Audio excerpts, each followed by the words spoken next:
नमः तस्मै गणेशाय यत्कण्ठः पुष्करायते मदाभोगघनध्वानो नीलकण्ठस्य ताण्डवे दशरूपानुकारेण यस्य माद्यन्ति भावुकः नमः सर्वविदे तस्मै विष्णवे भरताय च। सभी को नमस्कार। दश रूपक के इस मंगलाचरण के पश्चात यह तो स्पष्ट हो गया होगा कि हमारा आज का विषय जिस पर हम बात करने वाले हैं वो है दश रूपक का चतुर्थ प्रकाश। चतुर्थ प्रकाश में भी रस और रस में भी हम बात करेंगे श्रृंगार के भेदों के बारे में। तो सबसे पहले दश रूपक के विषय में समझते हैं। दश रूपक आचार्य धनंजय की रचना है जो कि नाट्य शास्त्र पर आधारित है और इस पर टीका लिखी है उन्हीं के छोटे भाई धनिक ने जिसका नाम है अवलोक टीका। आचार्य धनंजय ने दश रूपक के प्रथम प्रकाश में नाटक का लक्षण देते हुए कहा है अवस्थानुकृत नाट्यम।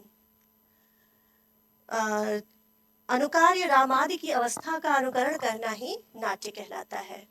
इसे और अधिक स्पष्ट करते हुए वे कहते हैं रूपम दृश्यतयोच्यते, दृश्य होने के कारण इसे रूप कहा जाता है और रूपकम तत्समारोपात, आरोपित किए जाने के कारण इसे रूपक कहा जाता है। इसी प्रकाश में आचार्य ने कुल मिलाकर के 10 रूपकों का निदर्शन किया है, 10 रूपकों की संख्या बताई है जिसमें नाटक, प्रकरण, भाण, व्यायोग, अंक, वीथि, प्रहसन इत्यादि ये कुल मिला के 10 रूपक है और इसके अतिरिक्त 18 उपरूपकों का इन्होंने उल्लेख किया है। अब यहाँ प्रश्न ये उठता है कि ऐसे कौन से बिंदु है जिसके आधार पर हम ये निष्कर्ष निकाल पाते हैं कि यह अमुक जो रचना है वो नाटक है या अमुक रचना प्रकरण है या फिर अमुक रचना भाण है। तो इसके लिए आचार्य ने स्वयं इसका निष्कर्ष दिया, कहा कि आप 3 आधार पर इसका निष्कर्ष निकाल सकते हैं कि कौन सी रचना नाटक है, कौन सा प्रकरण है। पहला है वस्तु, दूसरा है नेता और तीसरा है रस। जिसमें से वस्तु यानी कि कथा वस्तु के आधार पर भी आप नाटकों का विभाजन, रूपकों का विभाजन देख सकते हैं जिसका उल्लेख आचार्य ने प्रथम प्रकाश में विस्तार के साथ किया है। दूसरा है नेता। नेता यानी कि कहानी का नायक या नायिका। उस नायिका या नायक के कौन कौन से गुण होते हैं, कौन कौन से भेद होते हैं, क्या लक्षण होने चाहिए, कौन से गुण होने चाहिए, इसका उल्लेख आचार्य ने द्वितीय प्रकाश में बहुत विस्तार के साथ किया है। तृतीय प्रकाश में आचार्य ने जितने भी 10 रूपक हैं उनके लक्षणों को बिल्कुल विस्तार के साथ प्रस्तुत किया है कि कितने अंक होने चाहिए, कौन सा नायक होना चाहिए, कौन सा रस अंगी होना चाहिए। इन बिंदुओं पर आचार्य ने बृहद चर्चा तृतीय प्रकाश में की है। चतुर्थ प्रकाश में आकर के आचार्य चर्चा करते हैं रस की। चलिए तो बात करते हैं रस पर।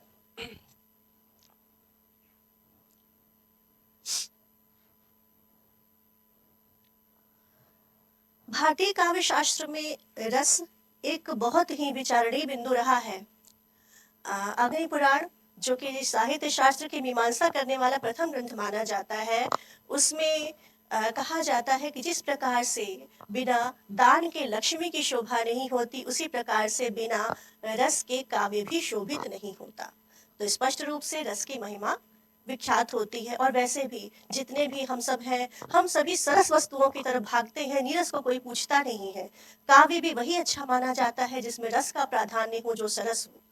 तो रस की महिमा सर्वविदित है। यहाँ तक कि हमारे यहाँ रस को आध्यात्म के साथ जोड़ा जाता है, जैसा कि लिखा है रसो वही सह, वह परमात्मा ही क्या है, रस है। और रसो ही एवायम लब्ध्वा आनंदी भवति, रस को प्राप्त करके हम आनंद की प्राप्ति करते हैं। तैत्तरीय उपनिषद की यह पंक्तियां बहुत ही खूबसूरती से उस परमात्मा से प्राप्त होने वाले आनंद को रस के साथ जोड़ती है। आगे देखते हैं, अग्नि पुराण में भी कुछ इसी प्रकार की बात मिलती है हमें। अक्षरम परमम ब्रह्म सनातनम अजम विभुम, वह जो ब्रह्म है कैसा है, अक्षर है, सनातन है, अज है, विभु है। वेदांत में उसे एक यानी कि अद्वितीय बताया गया है। और चैतन्यम ज्योति ईश्वरम, वह चैतन्य है, वह सर्व प्रकाशक है, सर्व नियामक है। और कह रहे हैं आगे आनंद सहज तस्य, तस्य अर्थात उसका, किसका, उस चैतन्य का, उस परमात्मा का जो आनंद है वह सहज है। और व्यजते स कदाचन, परंतु वह कभी कभी व्यक्त होता है। और फिर आगे कह रहे हैं व्यक्ति ही सातस्य, जब वह व्यक्त होता है, वह अपने स्वरूप को प्रकट करता है, तब उसे चैतन्य चमत्कार कहा जाता है या उसे रस कहा जाता है। तो रस यानी कि हम देख रहे हैं कि रस कुछ ऐसा है जिसे हमने आध्यात्म के साथ जोड़ा है और इससे प्राप्त होने वाले आनंद को हम कहते हैं ब्रह्मानंद। काव्य में जो आनंद हमें मिलता है उसके लिए भी हम काव्यानंद शब्द का प्रयोग करते हैं। अब यहाँ काव्यानंद और ब्रह्मानंद की चर्चा करते हैं। काव्यानंद और ब्रह्मानंद में बहुत बड़ा अंतर है। ब्रह्मानंद प्राप्त करने के लिए अर्थात ब्रह्म को समझने के लिए, ब्रह्म को जानने के लिए, ब्रह्म को प्राप्त करने के लिए हमें बहुत लंबी तपस्या करनी पड़ती है। वेदांत में इतना अधिकारी का लक्षण बताया गया है, अधिकारी तो विधिवत धीत इत्यादि इत्यादि, जन्म जन्मांतर से वेद वेदांगों का अध्ययन करना इत्यादि, तब जाकर के आप ब्रह्म का साक्षात्कार कर सकते हैं। बड़ा श्रम साध्य है ब्रह्म को प्राप्त करना और बहुत ही लंबा समय लग जाता है उस ब्रह्मानंद को प्राप्त करने के लिए। लेकिन काव्यानंद कैसा है? काव्यानंद तो बिल्कुल सहज है और सद्यः परिनिवृत्तये मम्मट कहते हैं, अर्थात इस आनंद की प्राप्ति हमें सद्यः मतलब तुरंत होती है, शीघ्र हो जाती है। मतलब इस जैसे ही हमने काव्य को देखा या सुना या पढ़ा वैसे ही हमें तुरंत आनंद की प्राप्ति होती है। इसके लिए हमें बहुत लंबे समय की प्रतीक्षा नहीं करनी पड़ती। और इसी रसास्वादन के कारण जो काव्यानंद होता है, इसे ही तो मम्मट ने क्या कहा है? सकल प्रयोजन मौलीभूतम समनंतरमेव रसास्वादन समुद्भूतम विगलित वेद्यांतरम आनंदम। अर्थात ये जो आनंद है समस्त प्रयोजनों में मौलीभूत है और यही कारण है कि काव्य प्रयोजन के प्रसंग में आचार्य ने कांता समित उपदेश कह करके इस रस की महत्ता को स्पष्ट किया है कि काव्य जो है वह कांता के समान, कांता अर्थात पत्नी, स्त्री के समान हमें क्या करना है क्या नहीं करना है इसका उपदेश दे देता है। कांता के उपदेश में प्रधानता होती है रस की और इस रसनीयता के कारण, इस रस पेशलता के कारण ही कांता के उपदेश, जो काव्य का उपदेश है उसकी तुलना हम कांता के उपदेश के साथ करते हैं। तो ये तो हो गई रस की महिमा पर थोड़ी सी चर्चा। आगे देखते हैं आचार्य धनंजय क्या कहते हैं रस के बारे में। चतुर्थ प्रकाश के आरंभ में ही आचार्य ने इसकी परिभाषा दी है रस की। कहते हैं विभावैः अनुभावैश्च सात्विकै व्यभिचारिभिः आनीयमानः स्वाद्यत्वं स्थायी भावो रसस्मृतः।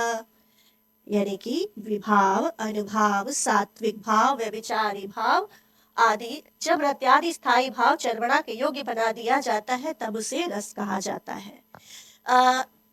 आचार्य भरत जो कि रस संप्रदाय के सबसे पहले आचार्य हैं, उन्होंने जो रस सूत्र दिया विभावानुभाव व्यभिचारी संयोगाद रस निष्पत्ति, सारे सूत्र बाद के उसी आधार पर निर्मित किए गए और सबका एक ही सार जो निकल करके आता है वो यही है कि विभाव, अनुभाव, सात्विक भाव और व्यभिचारी भावों के द्वारा जो रत्यादि भाव हमारे अंदर, रति आदि का जो है काव्य में हमारे यहाँ 9 माने जाते हैं और स्थायी भाव और नाट्य में 8 माने जाते हैं। तो ये स्थायी भाव जो हमारे यहाँ सुषुप्तावस्था में हमारे हृदय में विद्यमान है, जब इन विभाव आदि के द्वारा उनका प्रकटीकरण कर दिया जाता है, जब वह आस्वादन के योग्य बना दिया जाता है, तब उस प्रक्रिया को हम क्या कहते हैं? उसे हम रस कहते हैं। तो यह रस का प्रसंग है, इस पे हमें ज्यादा चर्चा नहीं करनी है क्योंकि हमारा जो केंद्र बिंदु है वो है श्रृंगार। थोड़ी सी चर्चा कर लेते हैं रस की संख्या पर। रसों की संख्या काव्य में 8 मानी गई है, 9 मानी गई है। श्रृंगार, करुणः, शांतो, रौद्रो, वीर, अद्भुत, हास्य, भयानक, विभत्स, ये आपके कुल मिलाकर के 9 रस माने जाते हैं। जबकि नाट्य में श्रृंगार, हास्य, करुण, रौद्र, वीर, भयानक, विभत्स, अद्भुत, ये 8 रस जो है हमारे यहाँ माने जाते हैं। किसमें? नाट्य में। नाट्य में शांत रस को स्थान नहीं दिया जाता क्योंकि ये जो शांत रस है उसका जो अनुभव है उसका मंचन कर पाना रंगमंच पर थोड़ा सा मुश्किल हो जाता है, क्योंकि उसका जो अनुभव है कि नाक की सीध में देखते रहिए, आसमान की तरफ देखते रहिए। आखिर आप रंगमंच पर बैठ करके कितनी देर तक भला ऐसे आकाश देखते रह सकते हैं, या सामने की तरफ टकटकी बांध के देखते रह सकते हैं। क्योंकि रंगमंच का तो ये भी नियम है कि कोई भी दृश्य ऐसा नहीं होना चाहिए जिससे कि दर्शक ऊबने लगे। तो इस दृष्टि से हमारे नाट्य शास्त्र में शांत रस को स्थान नहीं दिया गया है, और कुल मिलाकर के 8 रस ही माने गए हैं। हमारा जो आज का मुख्य विषय है श्रृंगार रस, उस पर चर्चा करते हैं। श्रृंगार शब्द समझते हैं सबसे पहले। आचार्य धनंजय ने श्रृंगार के बारे में कुछ लिखा नहीं है, उसकी व्युत्पत्ति के बारे में कोई चर्चा नहीं की है, लेकिन आचार्य विश्वनाथ ने अपने साहित्य दर्पण में उसका उल्लेख किया है, तो उसको यहाँ पर समझने का प्रयास करते हैं। कहते हैं, श्रृंगम ही मन्मथोद्भेद तदागमन हेतुकः उत्तम प्रकृति प्रायो रस श्रृंगार इष्यते। श्रृंग क्या है? श्रृंग है कामुक युगल के उत्पीड़क कामाविर्भाव का। और श्रृंगार किसे कहते हैं? जो उस प्रकार के कामोद्भेद से उद्भूत हो, समुद्भूत हो, उत्पन्न हो रहा हो, उसे श्रृंगार कहते हैं। श्रृंगार शब्द में उणादि प्रत्यय करके श्रृंगार शब्द की निष्पत्ति होती है।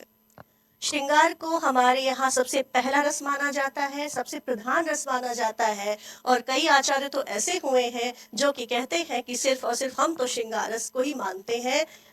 देखिए, यहाँ पर मैंने सरस्वती कंठाभरणकार भोज के मत का उल्लेख किया है। वे कहते हैं, श्रृंगार वीर करुण अद्भुत रौद्र हास्य विभत्स वत्सल भयानक शांत नाम के ये 10 रस होते हैं। उन्होंने वात्सल्य रस एक अलग से उन्होंने जोड़ दिया है। ये 10 रस होते हैं, लेकिन वयम तो, हम तो श्रृंगार रसमेव रसनाद रसमामनामः, हम तो केवल श्रृंगार रस को ही रस मानते हैं भाई। हमारे लिए तो श्रृंगार ही एक रस है, बाकी को तो बस वही मान लीजिए कि हाँ है, लेकिन हमारे लिए प्रमुख रस कौन है? श्रृंगार है।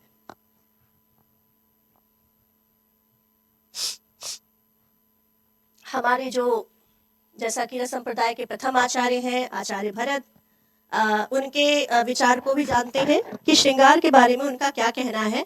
वे कहते हैं, तत्र श्रृंगारो नाम रति स्थायी भाव प्रभव उज्ज्वल वेशात्मकः। ये जो श्रृंगार है रति नामक स्थायी भाव से उत्पन्न होता है, उज्ज्वल वेशात्मक होता है। और इसको और अधिक स्पष्ट करते हुए, जो उज्ज्वल वेशात्मक कहा है इन्होंने, उसको और अधिक स्पष्ट करते हुए वे कहते हैं, यथा जत किंचिल लोके शुचि मेध्यम उज्ज्वलम दर्शनीयम वा। जो कुछ भी लोके मतलब संसार में शुचि यानी पवित्र है, उज्ज्वल है, दर्शनीय है, देखने योग्य है, उसे हम क्या कहते हैं? श्रृंगारोपमीयते, उसे हम श्रृंगार कहते हैं। और फिर यह तावत उज्ज्वल वेश सश्रृंगारवान उच्यते, और जो कोई भी हमारे यहाँ उज्ज्वल वेशधारी है उसे श्रृंगारवान कहा जाता है, ऐसा आचार्य भरत का मानना है। हमारे दशरूपक के जो आचार्य हैं आचार्य धनंजय, वे क्या कहते हैं? आइए देखते हैं। रम्य देश कला काल वेश भोगादि सेवनैः प्रमोदात्मा रतिः सैव यूनोः अन्योन रक्तयोः प्रहृष्यमाणा श्रृंगारो मधुरांग विचेष्टितैः। यानी श्रृंगार कब? रम्य देश, कोई सुंदर सी जगह हो, सुंदर जगह यानी कि कोई बहुत ही सुंदर उपवन हो, वाटिका हो, पहाड़ी कोई बढ़िया हिल स्टेशन हो, ऐसा कोई जगह जहां पर अपने आप लगे कि जैसे ही हम वहां देखें तो लगे वाह बड़ी सुंदर जगह है। तो ऐसा कोई देश, रमणीय देश हमारे यहाँ जो है श्रृंगार रस के लिए उद्बोधक माना जा सकता है। कला, आपने किसी को देखा, उसके अंदर की कोई कला आपको पसंद आ गई, जैसे कि मालविका अग्निमित्रम में अग्निमित्र को मालविका का नृत्य पसंद आता है और वह उस पर आसक्त हो जाता है। नागानंद की जो नायिका है, जो हर्ष की रचना है, नागानंद नाम की नाटिका है, उसमें हर्ष ने अपनी नायिका को वीणा बजाते हुए तथा गीत गाते हुए दिखाया है, जिससे उसका नायक उस पर अनुरक्त हो जाता है। तो यानी कि किसी कला को देख करके नायक नायिका पर या नायिका नायक पर अनुरक्त हो जाए। और इसके अलावा काल, समय, बसंत ऋतु का समय हो, श्रावण का समय हो, तो ये सभी जो मतलब वर्षा ऋतु का समय हो, ये सभी जो समय है, काल है, ये भी श्रृंगार रस के लिए उपयुक्त माने जाते हैं। वेश, वेश का भी बहुत बड़ा योगदान होता है। अगर कोई स्त्री है, उसने बहुत अच्छे वेश धारण किए हैं, वेशभूषा बहुत अच्छी धारण करके रखी है, बहुत रूपवती है, या फिर पुरुष है, कोई बहुत अच्छा वेशधारी है, कोई बहुत रूपवान पुरुष है, तो उसमें उसमें भी श्रृंगार रस की उत्पत्ति हो जाती है। इन सब के सेवन, तो एक रमणीय देश, कला, काल, वेश तथा भोग आदि के सेवन से एक दूसरे पर जो अनुरक्त होते हैं, एक दूसरे से प्रेम करने वाले जो युवक और युवती हैं, उनका जो प्रमोद होता है, प्रमोद, मोद मतलब ही आनंद होता है, लेकिन प्र लग गया, इसका मतलब है कि बहुत ज्यादा जो आनंद है, आनंद का अतिरेक जिसको कह सकते हैं, तो आनंद का जो अतिरेक होता है वही क्या कहलाता है, रति भाव कहलाता है। और जब वही रति नामक स्थायी भाव अंगों की मधुर चेष्टाओं, यानी कि हाव भाव हेला इत्यादि, जैसे कि आपने देखा होगा अभिज्ञान शाकुंतलम में कि शकुंतला दुष्यंत को छोड़ करके जा रही है, मतलब दुष्यंत अभी इनका नया नया प्रेम हुआ है, और जब वो जा रही है तो वह बार बार अपने न जो है कांटों में न पकड़े जाते वृक्ष को भी छुड़ाती है और बार बार पीछे मुड़ मुड़ करके देखती है। ये क्या है? ये है हाव भाव। इससे श्रृंगार का प्रकटीकरण होगा। चूंकि प्रेम है, प्रेम मुझे हुआ है, अभी तक तो ये मेरे अंदर है, दुनिया को कैसे पता चलेगा कि मुझे प्रेम हुआ है? मेरे हाव भाव को देख करके, मेरे कटाक्षपात इत्यादि को देख करके यह पता चल जाएगा कि हाँ, यहाँ पर रति नामक जो स्थायी भाव है वह परिपुष्ट होकर के श्रृंगार के रूप में हमारे सामने आ रहा है। महत्वपूर्ण चीज है ये। श्रृंगार के पोषक और विरोधी, मतलब ऐसी कौन सी चीज है जिसको आप श्रृंगार रस में डालेंगे तो आपका जो है श्रृंगार रस का जो है की पुष्टि होगी, निखार आएगा उसमें। और कौन सी चीजें हैं जिनको आपको नहीं डालना है जिससे कि श्रृंगार की हानि हो। क्योंकि अगर आपको दिया गया कि आपको हलवा बनाना है, आपके पास तो बहुत सारी सामग्री है, आपके पास तो किचन में नमक भी है, हल्दी भी है, धनिया है, मिर्चा है, सब कुछ है, लेकिन आपको हलवे में क्या डालना है? आप हलवा जब भी बनाएंगे तो आप उसमें मीठा ही डालेंगे, चीनी ही डालेंगे। इसके अलावा इलायची वगैरह जो डालना चाहे वो तो भाई आप अपने हिसाब से डाल सकते हैं। तो इसी प्रकार से हमारे यहाँ 8 सात्विक भाव है, 8 स्थायी भाव है, 33 व्यभिचारी भाव है। इन भावों को जो है आप बिना सोचे समझे ही उसमें श्रृंगार में नहीं डाल सकते। क्या करना है आपको? देखिए, कहते हैं युक्ति पूर्वक निबंधन करना है, अर्थात सोच समझ करके उसमें आपको रखना है। मतलब कुछ ऐसा मत रख दीजिए जो उसमें रखना ही नहीं चाहिए श्रृंगार में। वही श्रृंगार रस की पुष्टि होती है। किंतु आलस्य, उग्रता और मरण नामक संचारी भाव, आलस्य, अगर आप देखें कि शकुंतला है जो कि वृक्षों को सेचन कर रही है, मतलब पौधे में पानी डाल रही है, वही शकुंतला आलस घड़ा लेकर के और आलस में आकर के बैठ जाए कि हम मैं तो थक गई, जैसा कि एक मीम आता है ना, तो मैं तो थक गई करते हुए बैठ जाए, तो वो आलस क्या किसी को पसंद आएगा? नहीं पसंद आएगा, क्योंकि हमारी शकुंतला क्या है? श्रृंगार रस की नायिका है इस समय। और बहुत ज्यादा एग्रेसिव, उग्रता, बहुत ज्यादा उग्र भी नहीं होनी चाहिए नायिका कि पता चला शकुन जो है भौरा जो है दिखा तो वो बेचारी ऐसे ऐसे अपने हाथों को कर रही है, और वही दूसरी कोई उग्र हो तो वो पटाख से उसको ऐसे करके निपटा देगी। तो ये उग्रता भी नायिका में नहीं होनी चाहिए। इसके अलावा मरण, मरण तो बिल्कुल नहीं दिखाना चाहिए जो है। वैसे भी हमारे यहाँ तो नाट्य शास्त्र की परंपरा है कि हमारे नाटक जो होने चाहिए सुखांत तो होने चाहिए। तो हम नायक नायिका में से किसी का मरण दिखा देंगे तो जो श्रृंगार का आलम्बन है वही नष्ट हो गया, तो हमारे लिए कुछ करने के लिए बचा ही क्या। मान लीजिए कि अभिज्ञान शाकुंतला में दुष्यंत द्वारा ठुकराई गई नायिका शकुंतला जा करके आत्महत्या कर ले अगर, तो क्या वहां पर जो है हमारी कहानी आगे बढ़ पाएगी? क्योंकि जो हमारी जो श्रृंगार का आलम्बन थी शकुंतला वही नष्ट हो गई, तो फिर कुछ बचा कहाँ। जुगुप्सा नामक स्थायी भाव को भी आपको इस्तेमाल नहीं करना है उस आलम्बन के साथ। यानी कि आप जो शकुंतला है, उदाहरण शकुंतला का ही दे रहे, क्योंकि हम में से बहुत सारे लोग अभिज्ञान शाकुंतलम नाटक पढ़े हैं, जाने हैं, समझे हैं, तो शकुंतला का उदाहरण बहुत आसान है। तो जुगुप्सा, अब ये सोचिए कि हम अगर ये कह दें कि शकुंतला कई दिन से नहाई नहीं है, बाल नहीं धोई है, बाल में जूं पड़े हैं, ऐसे ऐसे खजुआ रही है बेचारी, तो यहाँ पर जो स्थिति बनेगी, क्या हम शकुंतला को उस रूप में देख पाएंगे जैसा अभिज्ञान शाकुंतलम में कालिदास ने दुष्यंत के मुंह से कहलवाया है, अनाघ्रातम पुष्पम किसलय मलूनम सरसिज मनुविद्धम शैवलेनापि रम्यम मलिनमपि हिमांशोः लक्ष्म लक्ष्मीं तनोति, क्या ऐसा कह सकते हैं? नहीं कह सकते। तो इसलिए यहाँ पर श्रृंगार के प्रसंग में इन इन बिंदुओं का ध्यान देना है कि हाँ, यहाँ पर आलस्य का, उग्रता का, मरण का, जुगुप्सा का आलम्बन जो आपके काव्य में श्रृंगार का जो आलम्बन है उसको केंद्र मत बनाइए। बात करते हैं श्रृंगार के भेद। श्रृंगार के भेद हैं, सबसे पहले मैं अन्य आचार्यों के मत के अनुसार बात करूंगी, फिर मैं आचार्य धनंजय के मत पर पहुंचूंगी। जो नाट्य शास्त्र में जो श्रृंगार के दो भेद किए गए हैं, उसमें से पहला है संभोग श्रृंगार, दूसरा है विप्रलंब श्रृंगार।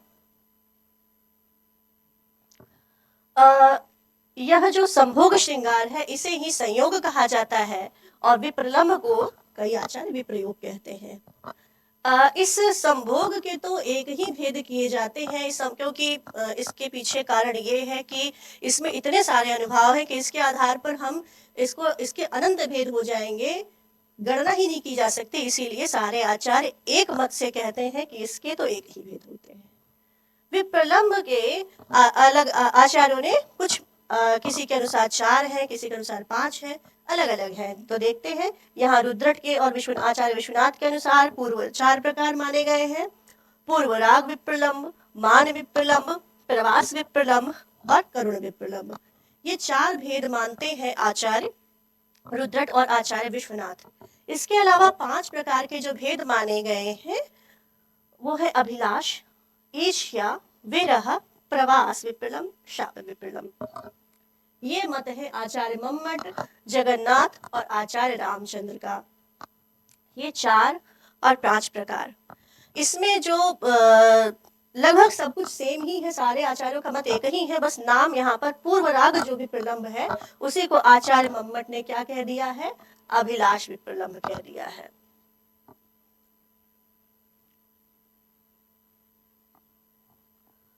बात करते हैं दश रूपककार धनंजय के मत में, यह कितने भेद है इसके?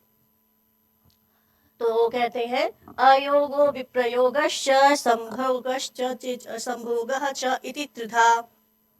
3 भेद है: अयोग श्रृंगार, विप्रयोग श्रृंगार, संभोग श्रृंगार। अभी हमने देखा पिछली स्लाइड में कि पूर्ववर्ती आचार्यों ने, जिसमें कि आचार्य विश्वनाथ जिसे पूर्व राग कहते हैं, आचार्य मम्मट जिसे अभिलाष कहते हैं, उसे ही आचार्य धनंजय अयोग के नाम से कहते हैं। अयोग मतलब न योग इति अयोग, न मिलना, नायक और नायिका का किसी भी कारण से न मिल पाना। विप्रयोग किसे कहते हैं? विप्रयोग यानी कि मिल करके अलग हो जाना। जैसे उदाहरण के लिए राम और सीता, राम और सीता का विवाह हुआ, वनवास हुआ और रावण सीता को उठा ले गया। तो यहाँ पर जो राम और सीता का जो विरह है उसे हम कहेंगे विप्रयोग। और संभोग, नायक और नायिका आपस में मिलकर के जो प्रमोद की अनुभूति करते हैं वह है आपका संभोग श्रृंगार।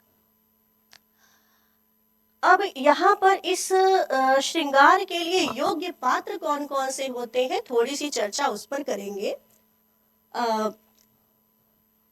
परोढ़ाम वर्जयित्वा तु वेश्याम च अनुरागिणीम आलम्बनम नायिकाः स्युः दक्षिणाद्याश्च नायिकाः। मतलब युवा नायक, युवा नायक और युवा नायिका होनी चाहिए। दूसरी बात कि नायिकाओं के भेद जो बताए हैं आचार्य ने, उसमें सबसे पहले आरंभ में उन्होंने 3 भेद किए हैं: परकीया, स्वकीया, साधारण स्त्री। इसमें से जो परकीया है उसके कन्या और परोढ़ा दो भेद आचार्य ने बताए हैं वहां पर।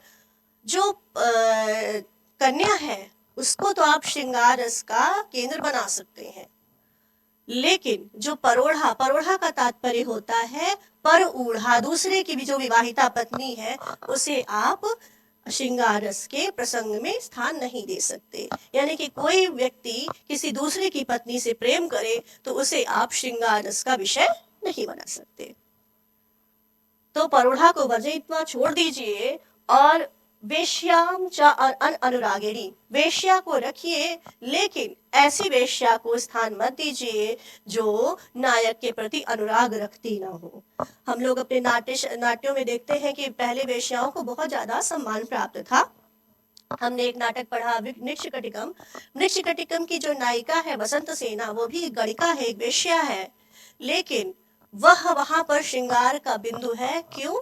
क्योंकि वह चारुदत्त पर पूर्ण रूप से आसक्त है, अनुराग रखती है, प्रेम रखती है। वेश्याओं में भी दूसरी कैटेगरी एक और होती है जो धन की लोलुपतावश, धन की लालसावश क्या करती है, प्रेम का स्वांग करती है। लेकिन ऐसी नायक, ऐसी वेश्या जो कि किसी के प्रति बहुत अनुराग रखती हो, किसी नायक के प्रति बहुत प्रेम रखती हो, प्रधान नायक के प्रति, तो उसे आप श्रृंगार रस का केंद्र बना सकते हैं। और नायक में जो नायक की अवस्थाएं बताई गई हैं, धीरोदात्त आदि 4 प्रकार के नायक की, अनुकूल हो गया, दक्षिण हो गया, शठ हो गया, दृष्ट हो गया, ये जो नायक है, इन नायकों को आप जो है अपने रसनीयता में स्थान दे सकते हैं।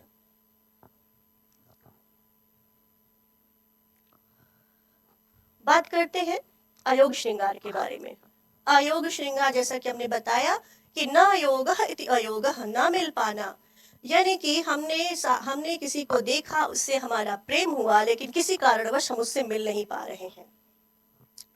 अब ये जो हमारा वियोग है वह अयोग श्रृंगार कहलाता है। आइए देखते हैं आचार्य क्या कहते हैं। तत्रायोगो अनुरागे अपि नवयोरेक चित्तयोः पारतंत्रेण दैवाद्वा विप्रकर्षाद संगमः। कह रहे हैं कि जब नव यौवन से युक्त, नवीन युवावस्था से युक्त एक चित्त वाले, मतलब दोनों के चित्त समान रूप से एक दूसरे के प्रति अनुराग रखते हो, दोनों में प्रेम बराबर का होना चाहिए, क्योंकि अगर एक का प्रेम है दूसरे का प्रेम नहीं है तो उसे आप श्रृंगार रस में स्थान नहीं दे सकते, तब वह रसाभास हो जाएगा। नायक और नायिका एक दूसरे पर अनुरक्त होने चाहिए।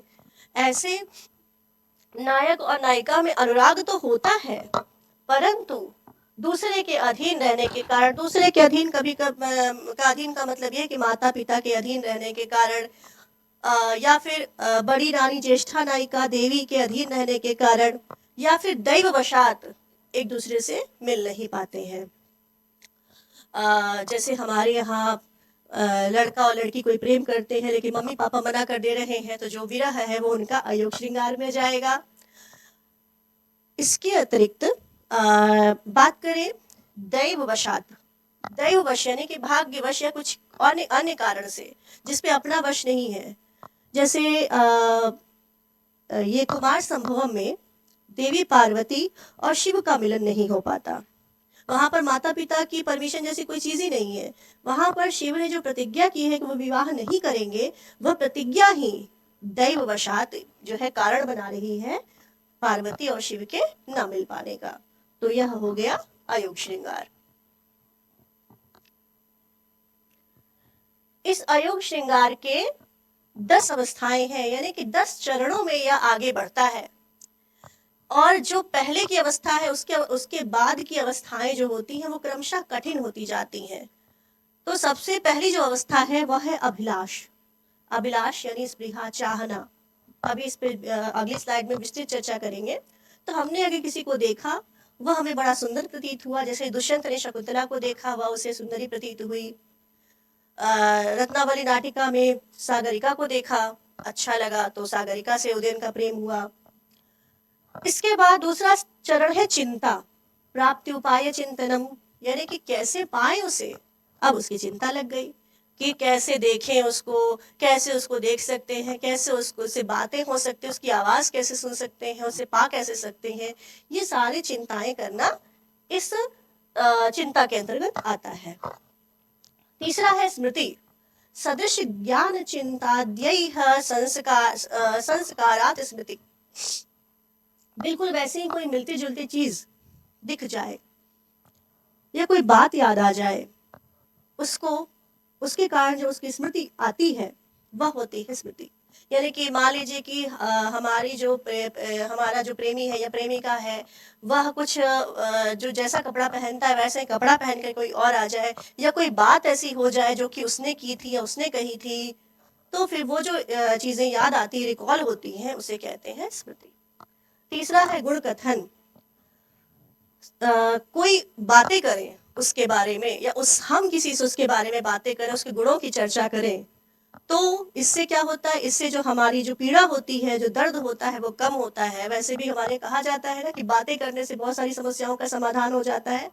तो गुण कथन यानी कि उस व्यक्ति जिससे हम प्रेम करते हैं उसके गुणों का कथन करना गुण कथन कहलाता है। उद्वेग, एक प्रकार की बेचैनी, व्याकुलता बने रहना, उसके प्राप्त न होने के कारण एक प्रकार की जो बेचैनी है, व्याकुलता है, जो ठहराव नहीं है हमारे जीवन में, वो है उद्वेग। अगला है प्रलाप।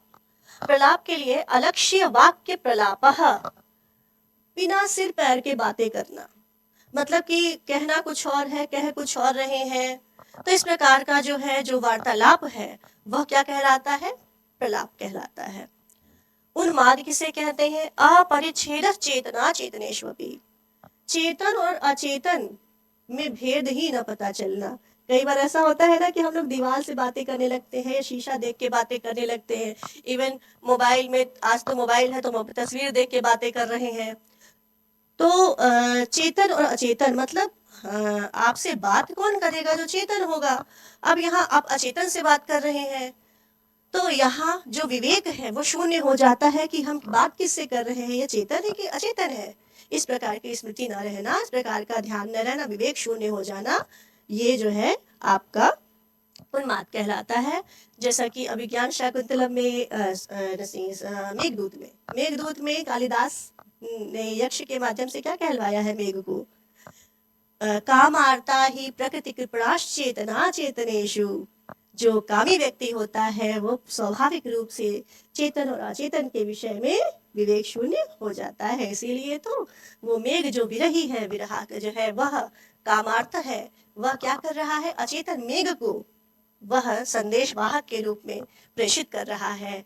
और स्वयं कहता भी है कि कहाँ तो जो है ये जो संदेश है, यह किसी किसी इंद्रियों वाले व्यक्ति के साथ द्वारा भेजे जाने योग्य संदेश है, और मैं किसी अचेतन के साथ इस संदेश को भेज रहा हूँ। तो यही रीजन है कि यह जो उन्माद है, यह इसके पीछे कारण है।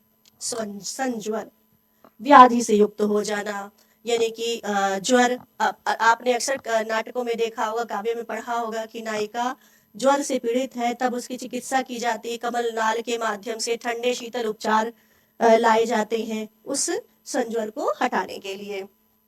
जड़ता, जड़ता क्या है, एक जगह स्थिर रहना, मतलब हमारी किसी कार्य को करने में इच्छा नहीं है।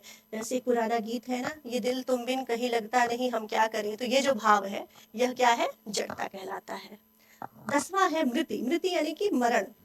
अब मरण के बारे में आप ध्यान रखिएगा, आचार्यों का ये कहना है कि मरण को दिखाना नहीं है, अभी हम इसमें चर्चा करेंगे, बस मरण की चर्चा करनी है, इसको दिखाना नहीं है कि मृत्यु आप दिखा दीजिए, क्योंकि मृत्यु दिखा देंगे तो रस तो वहीं पे नष्ट हो जाएगा, कहानी आगे आपकी बढ़ेगी ही नहीं।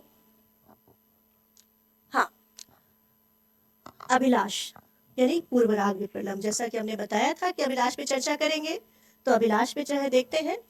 अभिलाषः स्पृहा तत्र कान्ते सर्वांग सुंदरः, दृष्टे श्रुते वा तत्रापि विस्मयानंद साध्वसाः, साक्षात् प्रकृति कृति स्वप्न छाया माया सुदर्शनम, श्रुतिर्व्याजात् सखी गीत मागदादि गुणसुसे। यह अभिलाषा क्या है, स्पृहा, कैसे स्पृहा जन्म लेती है, कैसे किसी को हम किसी के प्रति हमारी अभिलाषा उत्पन्न होती है। तो देखते हैं, कह रहे हैं सर्वांग सुंदर प्रिय का दर्शन, यानी हमने किसी ऐसे व्यक्ति को देखा जो बहुत अधिक सुंदर है, और सुंदरता का देखिए कोई मानक नहीं होता है।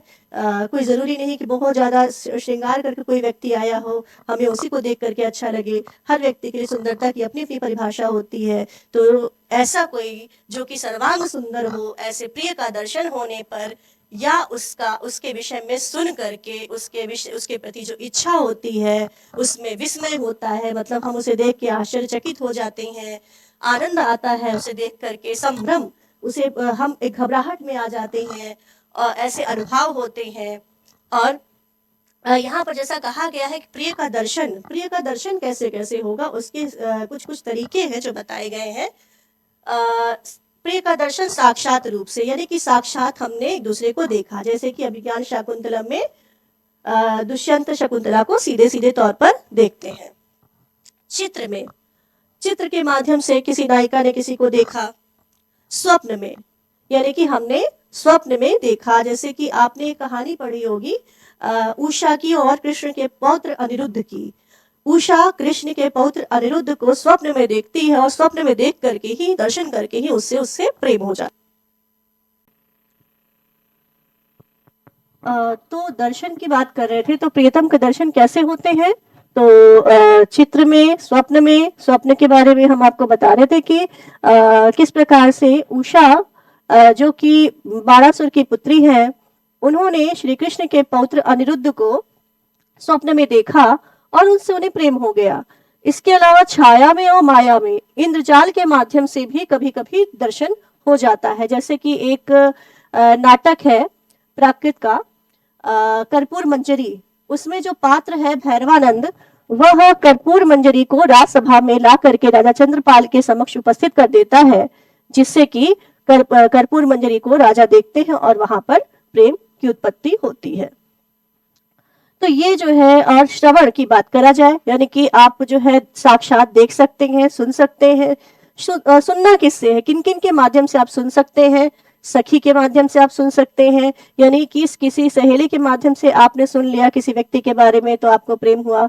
आपने कोई मधुर गीत सुन लिया, उसमें उसके बारे में किसी राजा के बारे में, जैसे चारण और मागध आदि जो गीत गाया करते हैं, उसके माध्यम से जो है आपने जो स्तुति सुन ली, उसे सुन करके आपने उस राजा के शौर्य के बारे में, उस नायक के पराक्रम के बारे में आपने सुना, जाना, समझा, तो आपको प्रेम उत्पन्न हुआ। इसके अलावा हमारे यहाँ तो सुनने की परंपरा की बात की जाए तो हम लोग नल और दमयंती की प्रेम कहानी तो जानते ही हैं कि हंस ने, एक पक्षी है हंस, उसने नल से दमयंती के गुणों की व्याख्या की और दमयंती से नल के गुणों की व्याख्या करके दोनों के बीच में प्रेम की उत्पत्ति करवाई थी। यहाँ पर उदाहरण हमने दिया है दर्शन, जैसा कि देख करके शकुंतला के प्रति अनुराग होता है दुष्यंत को। दुष्यंत कहता है असंशयम छत्र परिग्रह क्षमा यदार्यम अस्या अभिलाषी में मनः, कि यह जो शकुंतला है निश्चित रूप से क्षत्रिय के द्वारा पाणी ग्रहण किए जाने योग्य है, क्योंकि मेरा श्रेष्ठ मन है, मेरा जो आर्य मन है वो उसको चाहता है।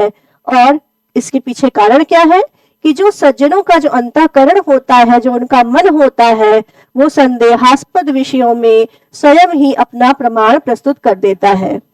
यहाँ पर ध्यान क्या रखना है इस बिंदु का कि आदौ वाच्य स्त्रिया रागा पुंसा पश्चात इंगितई है। पहले क्या करना है, पहले स्त्रियों के राग को प्रकट करना है, स्त्रियों के द्वारा अपने अनुराग को प्रकट किया जाना है, उसके पश्चात उनके इंगित के माध्यम से पुरुषों को, यानी कि नायक को आगे प्रवृत्त होना है।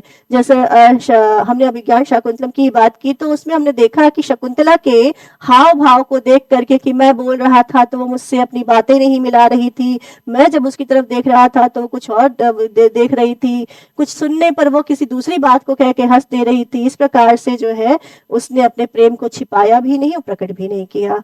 तो ये सब इंगित के माध्यम से उसे प्रकट पता चलता है कि शकुंतला को दुष्यंत के प्रति कितना अनुराग है।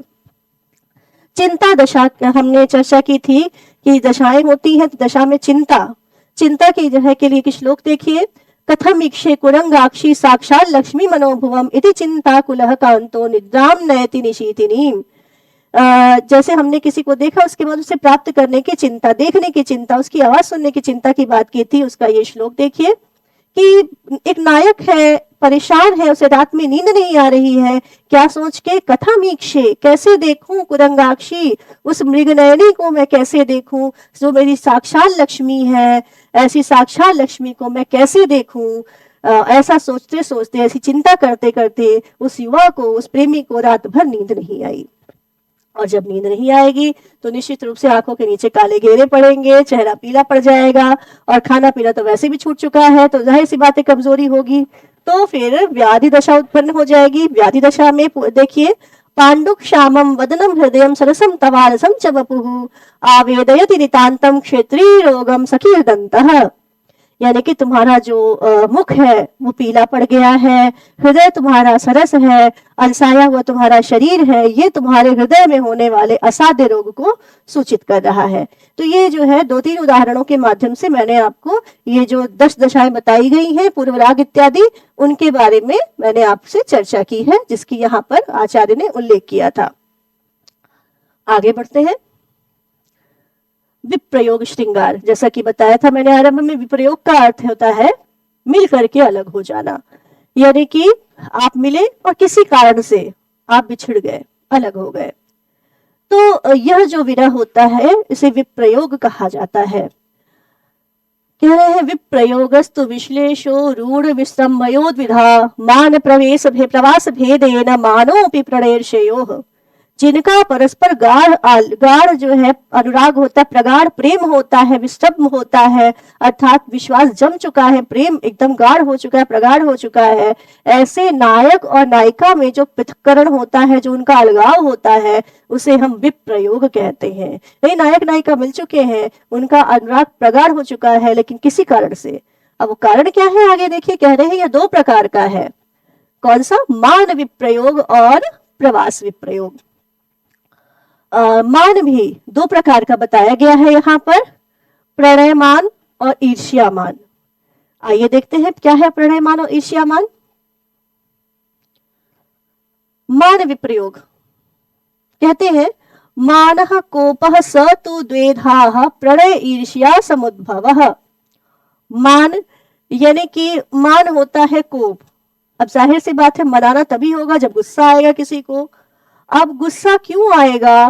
गुस्सा 2 वजहों से आ सकता है। एक, प्रणय प्रेम ज्यादा हो, उसमें कुछ ठेस पहुंच जाए तो, या फिर ईर्ष्या, कोई ऐसी बात जिससे कि जो है अंदर कोई ईर्ष्या उत्पन्न हो जाए, तो यहाँ पर मान विप्रयोग होगा। आइए प्रणय समुद्भव मान समझते हैं। प्रणय मान जिसे कहा जाता है, प्रणय, सबसे पहले प्रणय समझते हैं। प्रणय का सामान्य अर्थ होता है प्रेम। आचार्य धनिक ने अपनी अवलोक टीका में क्या लिखा है? प्रेम पूर्वको वशीकारः प्रणयः। प्रेम पूर्वक वश में कर लेना प्रेम प्रणय कहलाता है। और तद भंगे मानः प्रणय मानः, उसका जो भंग है, उस जो है प्रेम का जो भंग है, उसे मान अर्थात प्रणय मान कहा जाता है। कभी कभी जब प्रगाढ़ प्रेम होता है, कभी कोई ऐसी बात हो गई जिसकी वजह से नाराजगी हो जाती है, वह होता है प्रणय मान। जैसे कि अब शादी की सालगिरह पास आ गई लेकिन गिफ्ट लाना भूल गए, तो यहाँ पर जो नाराजगी है उसे हम कहेंगे प्रणयमान। उदाहरण दिया है, प्रणय कुपिताम दृष्टवाम देवी स संभ्रमम विस्मितः त्रिभुवन गुरुः भीत्या सद्यः प्रणामं परो अभवत नमित शिरसो गंगा लोके तया चरणाहता भवतु भवतस्त्रयक्षयिष्यत् अवस्थितम। आचार्य यहाँ बड़ा सुंदर सा उदाहरण देते हैं शिव और पार्वती का। शिव जी से पार्वती रूठी हुई है, त्रिभुवन गुरु यानी कि शिव जी से पार्वती रूठी हुई है, और शिव जी क्या कर रहे हैं? प्रणाम करके, हाथ जोड़ के उनके आगे झुके हुए हैं। अब जब वो झुक गए तो उनके सर पर उन्हें गंगा जी दिखाई पड़ गई। अब पहले से ही नाराजगी थी, उसके बाद अपनी सौत को सिर पर देख करके उन्हें और क्रोध आ गया और उन्होंने उन पर पाद प्रहार कर दिया। और ऐसी विलक्षण स्थिति को प्राप्त हुए शिव जी आप सभी की रक्षा करें। तो यहाँ पर आप देख सकते हैं कि यहाँ पर जो मान है वो प्रणय मान है, यानी प्रेम में प्रगाढ़ता है, लेकिन एक कोई छोटी सी वजह है, अकारण का क्रोध जो कि यहाँ पर हमें प्रणयमान के रूप में दिखाई दे रहा है। ईर्ष्या समुद्भव मान देखते हैं, यानी ऐसा मान, ऐसा क्रोध जो कि ईर्ष्या के कारण उत्पन्न होता है। अब ईर्ष्या किस वजह से, यानी कि कोई नायिका है, विशेष रूप से इसको नायिकाओं के संबंध में ही बताया गया है कि कोई नायिका है, अपने प्रियतम को किसी और के प्रति अनुराग पूर्ण जान करके जो उसके अंदर एक क्रोध की भावना उत्पन्न होती है, ईर्ष्या की भावना उत्पन्न होती है, वही है ईर्ष्यामान। लिखा हुआ है, स्त्री राम ईर्ष्या कृतो मानः कोपो अन्या संगिनी प्रिय। स्त्रियों में जो यह मान होता है, अन्य संगिनी, किसी दूसरे पर आसक्त, प्रिय को, अपने प्रियतम को किसी दूसरे पर आसक्त जान करके यह मान उत्पन्न होता है। और यह कैसे, यह जो ईर्ष्या है वो उत्पन्न कैसे होगी, कैसे पता चला कि वह दूसरे पर आसक्त है? स्टेप्स है उसके, श्रुते व अनुमिते दृष्टे, सुनना और अनुमान लगाना और देखना। इसमें से पहले स्टेप की अपेक्षा बाद वाले स्टेप ज्यादा खराब होते हैं। पहला है सुनना, यानी कि आपने किसी के मुंह से सुन लिया कि वो फलाने से मिलने गया है, इस प्रकार की कोई बात आपको कान में पड़ गई। दूसरा है अनुमान, अनुमान लगा लिया नायिका ने कि ऐसा ऐसा हुआ होगा।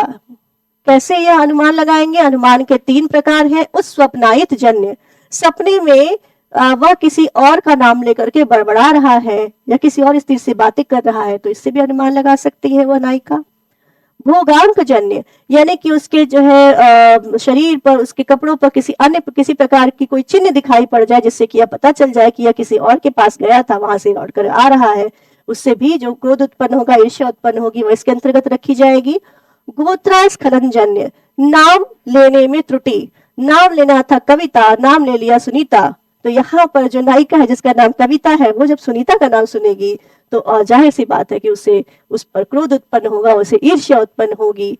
इसके अलावा सब जो तीसरा है वो है दृष्टि, देख करके। सबसे बुरा स्टेप, आपको रंगे हाथों पकड़ लिया जाए, जैसे कि रत्नावली में जो वासवदत्ता है वेश परिवर्तन करके जाती है और वहां पे सागरिका और उदयन का मिलन निर्धारित था, वहां पर वह जाके उसे रंगे हाथों पकड़ लेती है, उसके मुंह से बातें सुन लेती है, तो वहां पर यह जो ईर्ष्या है वह जो उत्पन्न हो रही है वह होगी ईर्ष्या समुद्भव मान। जैसा कि हमने बताया कि यथोत्तरम गुरु, पहले की अपेक्षा दूसरे तीसरे वाले ज्यादा भारी हो जाते हैं, ज्यादा मतलब कठिनाई से इस जो क्रोध है उसे हम शांत कर सकते हैं। अब हमारे यहाँ आचार्य बड़े अच्छे हैं, इन्होंने क्रोध के बारे में तो बताया है, लेकिन साथ में मनाना कैसे है इसके भी उन्होंने कुछ उपाय बता दिए हैं, जो कि आज भी बहुत ज्यादा व्यवहारिक है, इसका हम लोग इस्तेमाल करते हैं। सामह, समझाइए, प्रिय वचन सामह, प्रिय वचनों से बोल करके, प्रिय वाणी बोल करके उसे समझाने का प्रयास करिए। भेद तत्सख्युपार्जनम, उसकी सखी से मैत्री कर लीजिए, क्योंकि वही सखी है। आजकल की जेनजी की बात की जाए तो इंस्टा पे ब्लॉक कर दिया, व्हाट्सएप पे ब्लॉक कर दिया, फेसबुक से ब्लॉक कर दिया, नंबर ब्लॉक कर दिया, मैसेज कैसे पहुंचेगा? तो उसके लिए बहुत काम आती है सखी। तो तत्सख्युपार्जनम, उसकी सखी से मैत्री कर लेना। दान, व्याजेन भूषादेह, कुछ उपहार दीजिए, और नायिका को सबसे ज्यादा पसंद तो आभूषण होते हैं, तो आप व्याजेन भूषादेह, कुछ आभूषण आदि दीजिए। नति पादयोः पतनम, पैरों में गिर जाइए। उपेक्षा, अगर ये जो उपाय बताए गए हैं ऊपर के 3 काम नहीं आ रहे हैं तो आप छोड़ दीजिए। जब अपना गुस्सा शांत होगा, कुछ दिनों बाद दिमाग ठंडा हो जाएगा, तो खुद ही खुद आप चीजें सामान्य हो जाएंगी। तो ये है उपेक्षा। और छठा है रसांतर, यानी कि किसी कारणवश प्रसंग ही बदल जाए, यानी कि गुस्सा तो है लेकिन कोई चीज अचानक से आग लग जाए, तो वो जो घबराहट की स्थिति होगी उसमें वो अपनी चीजों को भूल जाएगी और वहां पर आप जो है मान भंग हो जाएगा। अब आते हैं प्रवास विप्रयोग पर। प्रवास यानी कि किसी व्यक्ति का दूसरे देश में चला जाना, वह कहलाता है प्रवास। तो यह स्पष्ट है कि यह जो वियोग है यह किसी व्यक्ति के दूसरे देश में चले जाने पर होता है। कार्यतः संभ्रमात् छापात् प्रवासो भिन्न देशता, द्वयोस्तत्र अश्रु निश्वास कार्ष्य आलम्बनादिका। 3 वजहों से प्रवास बताया गया है। पहला है कार्य से, किसी कार्य के कारण व्यक्ति चला गया, मतलब नौकरी पेशे के लिए, सामुद्रिक यात्रा करने के लिए, व्यापार के लिए व्यक्ति परदेश चला गया, तो वह है कार्यवश होने वाला प्रवास।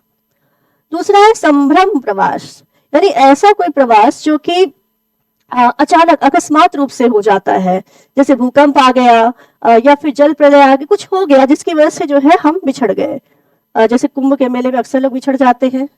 शापवश प्रवास, यानी कि शाप के कारण जो प्रवास होता है, यानी कि प्रेमी प्रेमिका अलग हो जाते हैं, वह होता है शापवश प्रवास। कार्यज प्रवास की बात करें तो इसके 3 भेद बताए गए हैं, भावी, वर्तमान और भूत। यानी व्यक्ति कार्य के लिए निकल रहा है और यह जो प्रवास होता है यह बुद्धि पूर्वक किया जाता है, यानी कि इस प्रवास में किसी अन्य कारण का कोई स्थान नहीं होता। आप डिसाइड खुद से बुद्धि से यह सोच रहे हैं कि यह प्रवास होना है। भावी यानी होने वाला है, वर्तमान हो रहा है, यानी कि प्रियतम जाने वाला है तो दुखी है व्यक्ति, जा रहा है तो दुखी है, और भूत चला गया है वो तो दुखी है ये है, मान लीजिए। तो आगे यहाँ पर उदाहरण दिया है एक मैंने, भावी कार्यज प्रवास का। भविष्यत पथिकस्य जाया, भविष्य काल में होने जो है में होने वाले विरह, यानी कि भविष्य काल में जाने वाले पथिक की जो जाया है, पत्नी है।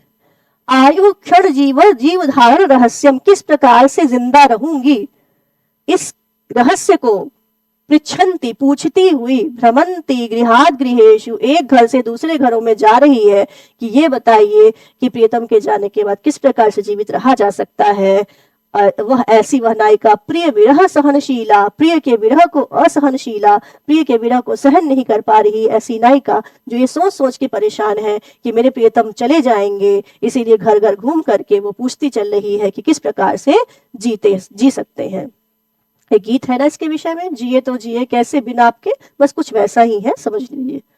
अगला प्रवास है संभ्रम वश प्रवास, यानी कि सहसोत्पन्नो दिव्य मानुष विप्लवात, दैवी या फिर मनुष्यकृत उपद्रव से, यानी कोई दैवी आपदा आ जाए, भूकंप जैसा हमने बताया, भूकंप आ जाए, आंधी आ जाए, बवंडर आ जाए, बिजली गिर जाए, ये जो है आपके दैवी प्रवास हो गए। शत्रु और या फिर शत्रु ने घेरा डाल दिया, शत्रु ने जीत लिया आपके किले को, आपकी महारानी कहीं और भाग गई, आपको कहीं और पलायन करना पड़ा, तो यहाँ पर जो है जो ये प्रवास, जो ये दूरी हुई, जो प्रवास हुआ, ये संभ्रमवश प्रवास हो रहा है।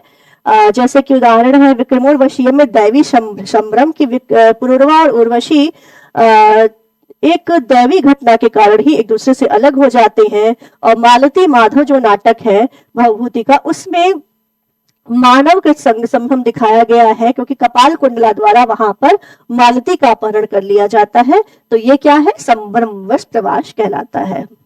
अगला प्रवास है शापज प्रवास।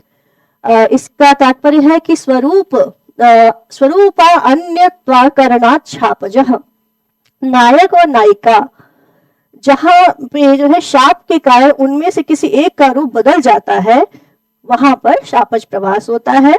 जैसे कि कादंबरी में महाश्वेता के श्राप के कारण वैशंपायन शुक के रूप में परिणत हो जाता है, तोते के रूप में परिणत हो जाता है।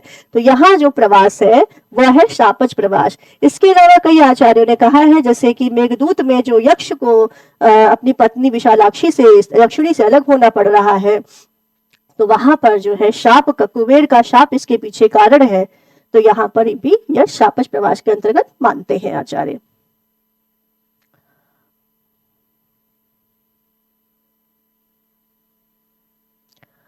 अब आचार्य दशरूपक में विरह की अवस्था में, विप्रयोग की अवस्था में नायिकाओं के प्रति नियम बताए हैं कुछ, उसकी चर्चा करते हैं। कारिका संख्या 68 में प्रणयायोग रुत्का प्रवासे प्रोषित प्रिया कलहांतरितेर्ष्यायाम विप्रलब्धा च खंडिता।